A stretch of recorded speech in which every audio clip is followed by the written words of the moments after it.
భగవన్నామ స్మరణకు మించిన సాధన మరొకటి లేదని శాస్త్రాలు చెబుతున్నాయి. హిందువులకు ఉన్న 7 కోట్ల మహామంత్రాలలో 2 అక్షరాల రామమంత్రానికి ఉన్న విశిష్టత మరే మంత్రానికి లేదు. రామమంత్రం అత్యంత శక్తివంతమైంది. రామమంత్రం జపించడం వల్ల అన్ని సమస్యలు దూరమవుతాయని పురాణాలు చెబుతున్నాయి. రామనామాన్ని తారక మంత్రమని పిలుస్తారు. తారక మంత్రాన్ని జపించడం వల్ల పుట్టుక నుంచి మరణం వరకు జీవితం సాఫీగా సాగుతుంది. చెడు కర్మలను మంచిగా మార్చుకోవడానికి రామనామం సహాయపడుతుంది. అందుకే అత్యంత శక్తివంతమైన రామనామాన్ని జపిస్తూ ఉంటాం. నిజానికి రాముడి కంటే రామనామమే గొప్పది. అసలు రాముడితో పుట్టిన రామనామము రాముడి కంటే ఎందుకు గొప్పదైంది? అంతటి మహిమాన్విత శక్తి కలిగిన రామనామం విశిష్టత మరియు రామనామం గొప్పదనం ఇప్పుడు తెలుసుకుందాం. తారక మంత్రంగా పిలిచే రామమంత్రము 2 మహామంత్రాల నుంచి పుట్టింది. ఓం నమో నారాయణాయ అనే అష్టాక్షరి మంత్రంలో రా అనే అక్షరము జీవాక్షరం. అలాగే ఓం నమః శివాయ అనే పంచాక్షరి మంత్రంలో మా అనేది జీవాక్షరం. అంటే ఈ 2 మంత్రాలలో జీవాక్షరాలు తొలగిస్తే అర్థం ఉండదన్నమాట. అందుకే ఈ 2 మంత్రాల నుంచి తీసిన రా మరియు మా అనే అక్షరాల ద్వారా రామ అనే నామం వచ్చింది. ఈ 2 అక్షరాలు గనక లేకపోతే ఆ 2 మహామంత్రాలకు విలువ ఉండదు. అందుకే ఈ 2 జీవాక్షరాల సమాహారంగా రామ అనే నామము లేదా మంత్రం పుట్టింది. ఓం నమో నారాయణలో రా, ఓం నమః శివాయలో మా అనేవి జీవాక్షరాలు. అందుకే శివకేశవుల అత్యంత శక్తి కలవడం వల్ల రామ అనే మంత్రము అత్యంత శక్తివంతమైంది. అందుకే ఈ మంత్రాన్ని హరిహరతత్వం కలిసిన మహామంత్రమని పిలుస్తారు.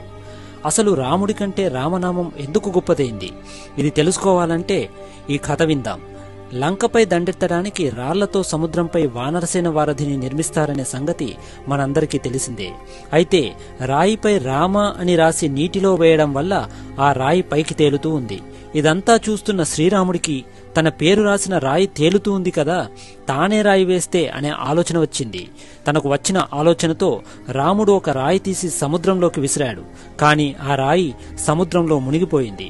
అప్పుడు రాముడు ఆశ్చర్యపోయాడు. తాను వేసిన రాయి మునిగిపోవడంతో రాముడు వెంటనే తన పక్కన ఉన్న హనుమంతుణ్ణి అడిగాడు.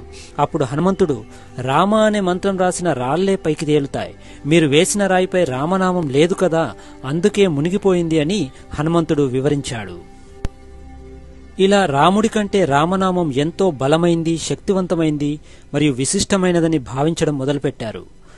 రామ అనే మంత్రంలో రా, ఆ మరియు మా అనే అక్షరాలున్నాయి. రా అంటే అగ్ని, ఆ అంటే సూర్యుడు, మా అంటే చంద్రుడు అని అర్థం. అంటే రామ అనే మంత్రంలో ఈ లోకానికి మూలమైన 3 శక్తులున్నాయని తెలుస్తుంది. రామ అనే పలికేటప్పుడు రా అనే అక్షరాన్ని నోరు తెరుచుకొని మనలోని పాపాలన్నీ బయటకు వచ్చి అగ్నికి ఆహుతవుతాయి. అలాగే మా అక్షరం పలికేటప్పుడు నోరు మూసుకొని బయటి పాపాలని మనలోకి ప్రవేశించవని వివరిస్తుంది. రామ రామ రామ అని 3 సార్లు జపం చేస్తే విష్ణు సహస్రనామం చేసినంత ఫలితం లభిస్తుంది. శ్రీరామ జయరామ జయ జయ రామ అనే 13 అక్షరాల నామమంత్రం.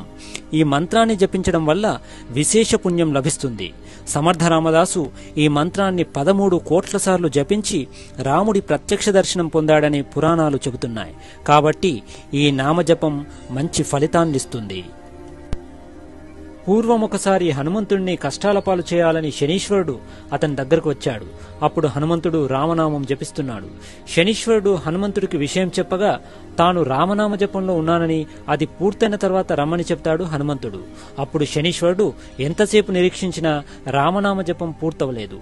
దీంతో చేసేదేమి లేక శనీశ్వరుడు రామనామం జపించే వాళ్ల దరిచేరడం కష్టమని వెనక్కి వెళ్లిపోయాడు. కాబట్టి రామనామాన్ని జపించే వాళ్లకు శని బాధలు ఉండవు. మహిమాన్వితమైన 2 అక్షరాల రామనామానికి అంతటి విశిష్టత ఉంది గనకే రాముడి కంటే రామనామము గొప్పదని భావిస్తారు.